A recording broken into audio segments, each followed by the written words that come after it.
وَقَضَىٰ رَبُّكَ أَلَّا تَعْبُدُوا إِلَّا إِيَّهُ، اور تمہارے رب نے یہ بات طے کر دی تھی کہ مت پوجنا کسی کو سوائے اس کے. پہلی کمانڈ تھی توحید. دوسری وَبِالْوَالِدَيْنِ إِحْسَانًا، اور ماں باپ کے ساتھ احسان کرنا. قرآن حکیم میں کم از کم 4 مقامات پہ توحید کے فوراً بعد اللہ تعالیٰ نے ماں باپ کا ذکر کیا، اور اس کا ضربہ سنام ایپیکس یہ ہے سورہ بنی اسرائیل. اس سے زیادہ کہیں نہیں ڈیٹیل آئی ہے، اور نہ سینسٹیویٹی کا لیول. اما یبلغن عندک الکبر، اگر وہ پہنچ جائیں تمہاری موجودگی میں بڑھاپے کی حالت کو، احدہما او کلاہما، چاہے دونوں میں سے ایک چاہے دونوں. وہ صحیح مسلم میں حدیث ہے، آپ صلی اللہ علیہ وآلہ وسلم نے فرمایا کہ برباد ہو جائے وہ شخص جس کو ماں باپ دونوں یا دونوں میں سے کوئی ایک بڑھاپے کی حالت میں ملے اور ان کی خدمت کر کے جنت نہ کما سکے. یہ صحیح مسلم میں ہے. مسلم میں تو اتنی ہی ہے، لیکن ترمذی کے اندر اور مستدرک للحاکم میں وہ بڑی ڈیٹیل حدیث ہے کہ آپ صلی اللہ علیہ وآلہ وسلم 3 سیڑھیاں چڑھے. پہلی سیڑھی پہ فرمایا آمین، پھر دوسری پہ آمین، پھر تیسری پہ آمین. پوچھا گیا تو آپ فرمایا کہ جبرائیل علیہ السلام آئے تھے، انہوں نے کہا کہ آپ اللہ کے رسول صلی اللہ علیہ وآلہ وسلم میری دعا پہ آمین کہیں کہ برباد ہو جائے وہ شخص جس کے سامنے آپ کا ذکر ہو اور وہ آپ پر درود شریف نہ پڑھے، اللہم صلی علی محمد وعلی آل محمد. تو میں نے کہا آمین. پھر انہوں نے کہا کہ برباد ہو جائے وہ شخص کہ جس کو ماں باپ یا دونوں یا دونوں میں سے ایک کو بڑھاپے کی حالت ملے، ان کی خدمت کر کے وہ جنت تک کما سکے. میں نے کہا آمین. اور تیسرا، برباد ہو جائے وہ شخص جس کو رمضان کا مہینہ ملے اور وہ اپنی مغفرت نہ کروا سکے. آپ نے فرمایا آمین. مختلف طریق میں یہ ترتیب ڈیفرنٹ ہے. بہرحال یہ تینوں باتیں، اور مسلم شریف میں اتنے الفاظ ہیں، وہ صحیح مسلم میں کہ برباد ہو جائے وہ شخص جس کو ماں باپ دونوں یا دونوں میں سے ایک بڑھاپے میں ملے اور وہ ان کی خدمت کر کے بخشش نہ کر سکے. یہ تو ایک ہے. یہ سائملٹینیس کنٹراسٹ دوسری طرف یہ ہے کہ اگر وہ پہنچ ہی جائیں تمہارے سامنے دونوں یا دونوں میں سے ایک بڑھاپے کی حالت میں، فلا تقل لہما اف، ان کو اف تک بھی مت کہنا. اف کی ٹرانسلیشن پنجابی میں ہو سکتی ہے آپ کہہ رہے ہیں کہ جی تسی یہ کہو جو چپ کر کے بیٹھے رہو، تانوں نہیں پتا. یہ تے اللہ دے بندے ہو، یہ تے گال ہے. اللہ دے نزدیک تو اتنی بڑی یہ چیز ہے. اللہ تو کہہ رہا ہے کجروی سے یہ بھی نہیں کہنا ہوں، یعنی وہ بات کر رہے ہو اور آپ ان کو صرف اتنا رسپانس کرتے ہیں، بس ایویں لگا ہوئے نے، یہ بھی نہیں، جملہ بھی نہیں بولتے. آپ کہتے ہیں ہاں تاک لے، یہ اس کو منع کیا گیا ہے. وہ تو بہت بڑی بات ہے. ان کو اف تک بھی مت کہنا. ولا تنہرہما، اور ان کو مت جھڑکنا. وَقُلْ لَهُمَا قَوْلًا كَرِيمًا، اور بات بڑی نرمی سے ان کے ساتھ کرنا. وَاخْفِضْ لَهُمَا جَنَاحَ الذُّلِّ مِنَ الرَّحْمَةِ، اور اپنے عاجزی کے ساتھ کندھے جھکا کے رکھنا ان کے سامنے. یعنی آپ غیر اللہ کے سامنے جھک نہیں سکتے اتنا کہ آپ کے ہاتھ گھٹنوں تک لگ جائیں. ماں باپ کے سامنے بھی آپ اتنا جھکیں کہ ہاتھ گھٹنوں تک نہ لگیں، یعنی حالت رکوع نہ بنے. اس سے پہلے یعنی آپ نے ایسے ان کے سامنے رہنا، جی ابا جی، جی امی جی، اس طرح اپنے عاجزی کے ساتھ کندھے جھکا کے رکھنا. وَقُلْ رَبِّ ارْحَمْهُمَا كَمَا رَبَّيَانِي صَغِيرًا، اور ان کے لیے دعا کرنا ہے رب ان دونوں پر رحم فرما جس طرح بچپن میں انہوں نے مجھے رحم کر کے پالا تھا. اور یہ وجہ بھی بتا دی کہ بچپن میں چونکہ انہوں نے پالا ہوا ہے، سب سے لاچار انسان کا بچہ ہے. بلی کے بچے کو آپ اس ٹیبل پہ رکھ دیں نیچے نہیں گرے گا، اور انسان کا آپ سال کا بچہ بھی رکھ دینا، وہ اگر کروٹ لیتا ہے تو گر پڑے گا. اس کو نہیں عقل کہ میں نے نیچے گرنا ہے یا نہیں گرنا.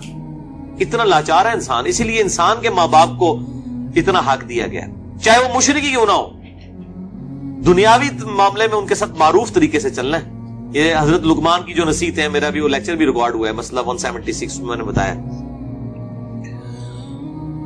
ربکم اعلم بما فی نفوسکم، یہ آپ کی بات کا جواب ہے. تمہارا رب خوب جانتا ہے جو تمہارے جی میں ہے.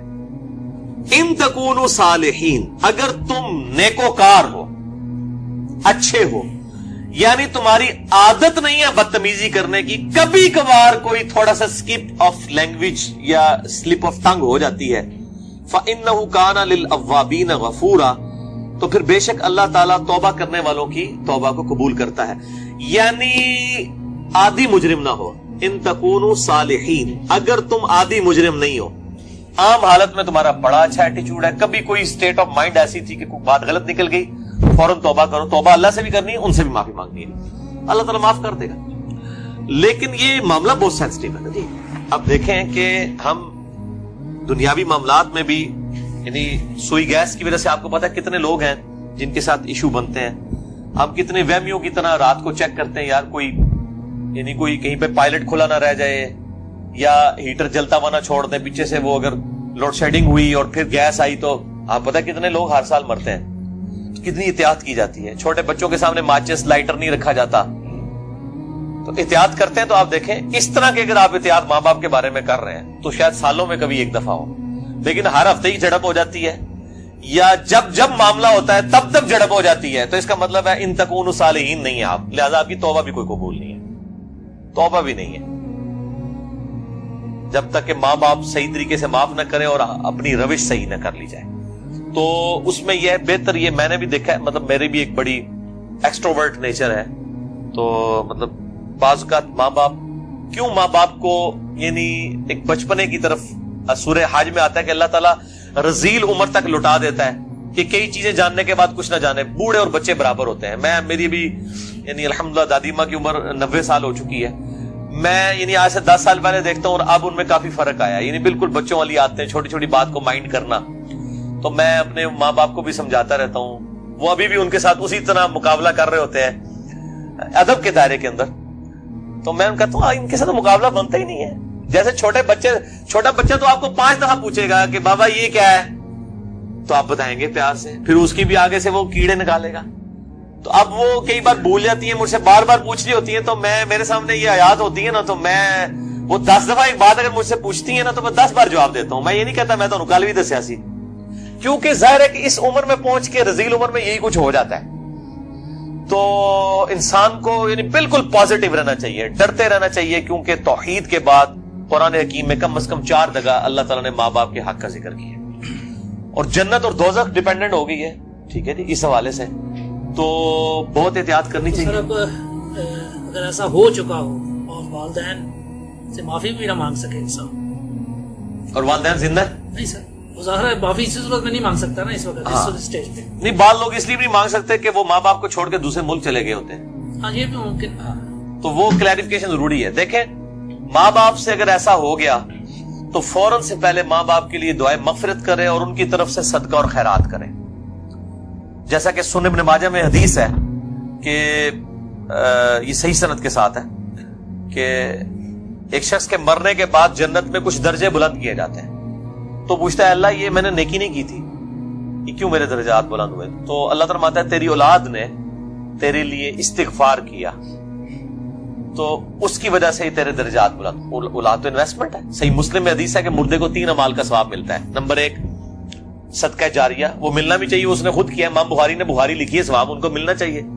میری اب ویڈیوز ریکارڈ ہو رہی ہیں، میرے مرنے کے بعد بھی لوگ دیکھیں گے، اس کا ثواب مجھے ملنا چاہیے کیونکہ میں نے الحمدللہ اس پہ محنت کر کے اللہ کے لیے اخلاص کے ساتھ ریکارڈنگ کی ہے. تو میرا ہی عمل ہے، مجھے مل رہا ہے، مرنے کے بعد بھی ملے گا.